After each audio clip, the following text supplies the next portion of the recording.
황철수 교수님의 지리정보학개론 수강생 여러분 안녕하세요. 이번 학기 지리정보학개론 실습 수업을 담당하게 된 지성훈 조교라고 합니다. 이번 한 학기 동안 여러분과 저는 지리정보 시스템, 즉 GIS를 다뤄볼 것입니다.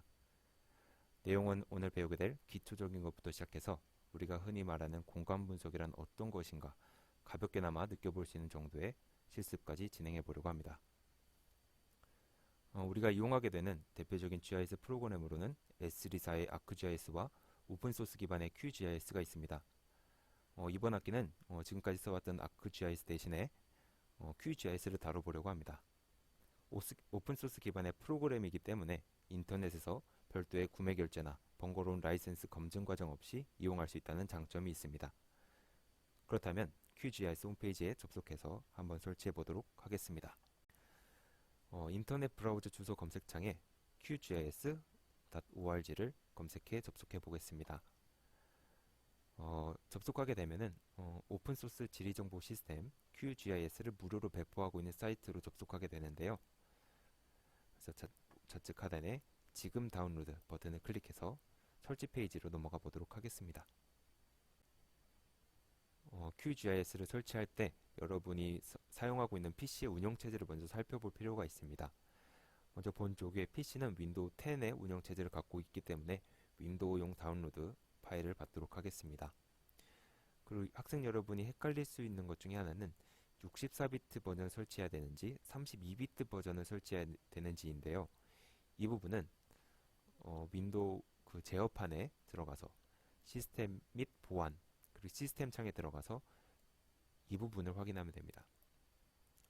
만약 시스템 종류가 64비트 운영체제가 아니라 32비트 운영체제라면 방금 본 설치 페이지에서 아래에 32비트 전용 설치 파일을 다운로드 받으면 되겠습니다. 인터넷에서 설치 파일을 다운로드 받아서 실행시키면 다음과 같은 창이 뜹니다. 그래서 이후에 넥스트를 클릭하면서 저장 경로를 설정해 주는데요. 넘기다 보면 다음과 같은 창이 뜨게 될 것입니다.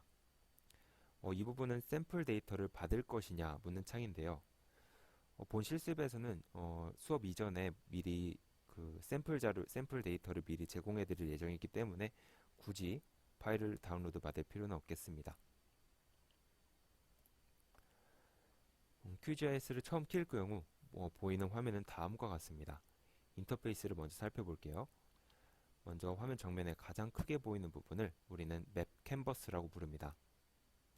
그리고 여기에 표시되는 각종 지리적 사상들을 우리는 레이어라는 개념으로 관리를 하게 되고요. 그리고 화면 상단에 보면 여러가지 기능 아이콘들이 보입니다. 이 부분들은 앞으로 여러분이 차근차근 배워나가게 될 것입니다. 이 중에서 오늘은 주요한 기능 중 하나인 원본 데이터 불러오기 기능을 먼저 살펴보도록 하겠습니다. 이쪽 색종이가 여러 장 겹쳐있는 듯한 아이콘을 클릭하면요. 다음과 같은 창이 뜹니다.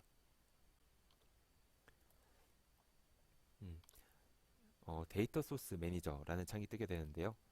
이 창을 통해서 우리는 벡터 데이터나 레스터 데이터 그리고 각종 데이터베이스들을 불러올 수가 있습니다. 이 중에서 우리는 벡터 데이터를 불러와 보도록 하겠습니다. 오른쪽에 보이는 버튼을 클릭해 주세요. 본 수업 이전에 실습에 필요한 데이터들을 먼저 나눠드렸습니다. 그래서 그 데이터들을 압축을 풀어서 보시면 다음과 같은 확장자들이 보입니다. 지리학과의 시공간 정보의 이해 수업을 들으실 분이라면 다음 확장자들이 GIS 소프트웨어에서 주로 사용되는 쉐이프 파일의 데이터 구조라는 것을 알 수 있을 겁니다. 이 중에서 지리 사상을 담고 있는 SHP 파일, 그리고 SHP 파일의 인덱스를 담고 있는 SHX, 그리고 각종 속성 정보를 담고 있는 DBF 파일이 있습니다. 참고로 이러한 쉐이프 파일은 ArcGIS를 만든 S3사에서 처음 고안하였다고 합니다. 우리가 ArcGIS가 아닌 QGIS에서 이렇게 쉐이프 파일을 다룰 수 있는 이유는 QGIS가 이러한 구조의 파일도 다룰 수 있도록 설계되어 있기 때문입니다. 근데 결국 하나의 파일임에도 불구하고 너무 복잡하게 보이잖아요. 그래서 이쪽에 모든 파일 부분을 클릭하면요. 다음과 같은 창이 뜹니다. 자, 이 중에서 S3 쉐이프 파일즈를 클릭하게 되면요, 이렇게 쉐이프 파일을 중심으로 파일이 정리되어 보이는 것을 알 수 있습니다. 이 두 가지 파일 모두를 선택해서 열기 버튼을 클릭해 볼게요. 열기 버튼을 클릭해서 그 두 파일을 벡터 데이터셋에 넣었다면 추가 버튼을 눌러주시고 그 다음 닫아주시면 되겠습니다. 자, 그랬더니 미국 대륙 지도가 화면상에 표시되고 있습니다. 지금 제 컴퓨터에는 진한 진달래색으로 표현되고 있습니다만 여러분의 PC는 설정에 따라 다른 색으로 표현될 수가 있습니다. 색이 다르다고 해서 염려하실 필요는 없습니다. 이 색깔을 바꿔보는 것도 앞으로 배워볼 것입니다. 앞서 우측 넓은 창을 맵 캔버스라고 했죠? 이 창에서는 마우스를 통해 상하 좌우로 움직일 수도 있고요. 스크롤을 이용해 확대나 축소를 할 수도 있습니다. 방금 불러온 인터페이스 1과 인터페이스 2 데이터 파일이 레이어 창에 표시되고 있는 걸 알 수 있습니다. 레이어 창에서 조작을 통해 각 레이어들의 위치를 편집할 수 있는데요. 예를 들어 면사상의 인터페이스 1을 점사상의 인터페이스 레이어 위로 드래그해서 위치시키면 맵 캔버스 상에서도 면사상의 레이어가 점사상의 레이어 위로 덮이는 모습을 하게 됩니다. 자, 이렇게요. 자, 점사상의 데이터가 면사상의 데이터 아래에 포개어진 게 보이시죠? 자, 이렇게 될 수 있었던 이유는 우리가 레이어 창에서 면사상의 데이터와 점사상의 데이터의 순서를 바꿨기 때문입니다. 자, 이제 우리는 이렇게 두 개의 데이터를 레이어로 불러와 띄워보았고, 그리고 레이어의 위치를 조정해 보았습니다. 근데 여러분이 이렇게 QGIS를 사용하다 보면은 이런 경우가 있을 수가 있어요. 지금 우선은 프로젝트를 멈추고 우선 다른 일을 한 다음에 다른 PC에서 이 QGIS 작업을 이어나갈 필요가 있을 수가 있습니다. 이럴 때 우리는 프로젝트라는 개념을 사용합니다. 그래서 지금 상황을 프로젝트 파일로 저장을 하고 그 프로젝트 파일을 다른 PC에서 열어서 그 작업을 계속 이어나갈 수가 있는 겁니다. 근데 이럴 때 불러올 때 그 과정은요, 우리가 원본 데이터를 불러올 때 과정과 조금 다르고요. 그리고 또 분명히 구분해서 사용할 필요가 있습니다. 원본 데이터를 불러올 때는요, 우리는 색종이 모양의 아이콘을 클릭해서 데이터 소스 매니저를 열었습니다.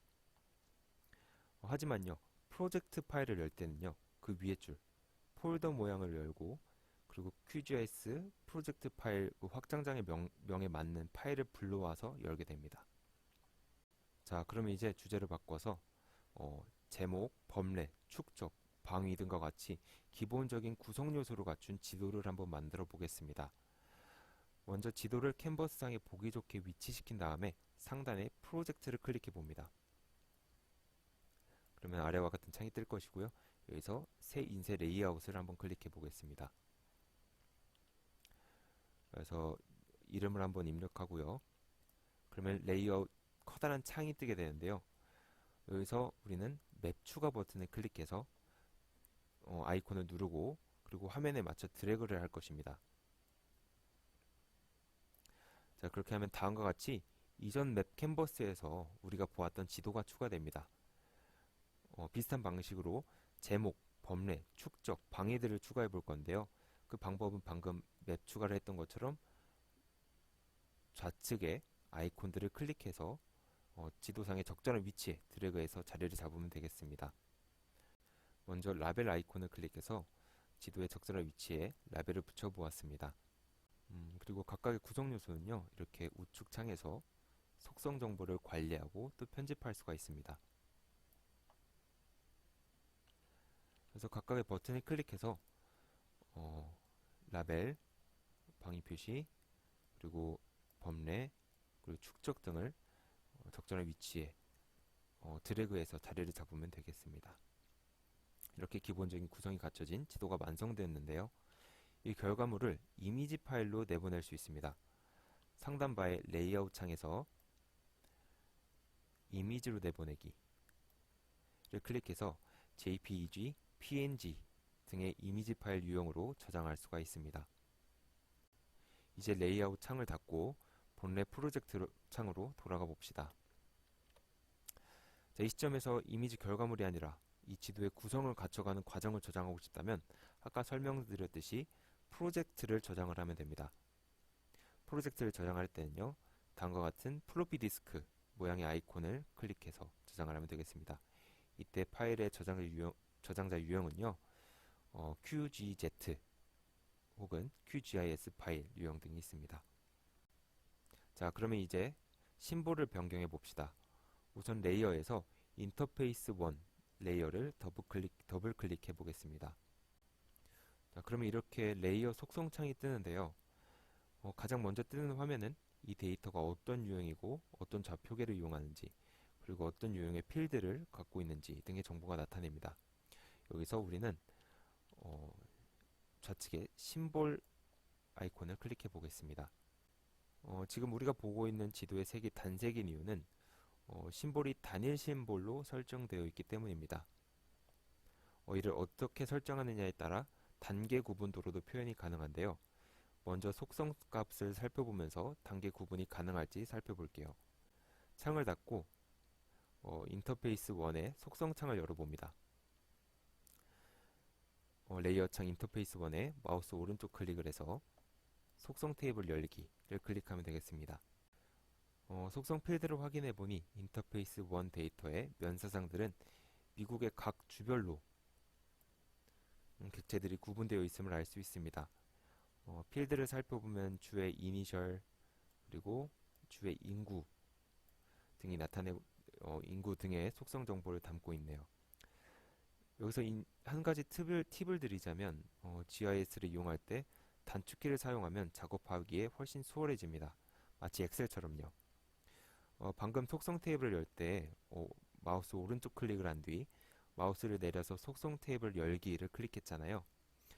그런데 인터페이스 1을 클릭한 뒤 F6을 누르면 똑같이 속성창이 뜹니다. QGIS 상에는 다양한 단축키들이 숨어 있는데 속성창 열기는 F6이라는 단축키를 사용한다는 걸 알 수 있습니다. 만약 다른 단축키들도 알고 싶다면 상단의 바에서 설정을 클릭하고요. 키보드 단축키를 눌러보겠습니다. 네, 이렇게 키보드 단축키 창이 열리면요. 여기에 어떤 기능을 찾아볼 것인가 검색하는 창이 있습니다. 여기에 저는 속성이라고 입력을 했고요. 그럼 여기에 속성 테이블 열기 보이시죠? 그러면은 속성 테이블 열기는 기본 설정으로 그 단축키가 F6으로 되어 있다는 것을 알 수 있습니다. 지금 함께 실습을 하고 계신 여러분들도 이를 좀 활용해서 여러 단축키를 또 찾아보고 또 활용하셨으면 좋겠습니다. 다시 본론으로 돌아가서 저는 2000년도 인구를 기준으로 단계 구분도를 만들어 보도록 하겠습니다. 다시 속성 레이어에서 심볼 창을 연 다음에 단일 심볼이라고 되어 있던 부분을 단계 구분으로 바꾸어서 클릭하겠습니다. 그리고 값 부분을 클릭해서 2000년도 인구 필드를 설정해 주겠습니다. 그리고 단계 구분 방법에서 내추럴 브레이크를 클릭합니다. 그러면요, 각 속성 값에 대해서 단계 구분이 이루어집니다.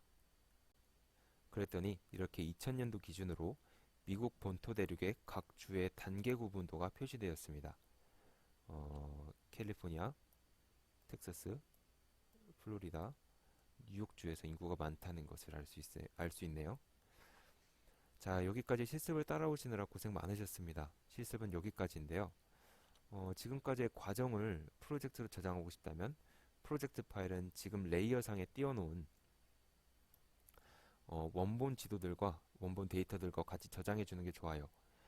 왜냐하면 원본 데이터가 포함된 폴더를 다른 곳으로 이동시키면 프로젝트 파일을 다시 켰을 때 에러가 날 수가 있습니다. 자, 실습은 여기까지고요. 혹시 문의사항이 있다면 아래 이메일로 문의 주시면 되겠습니다. 다음 주 실습 때 뵙겠습니다. 고생하셨습니다.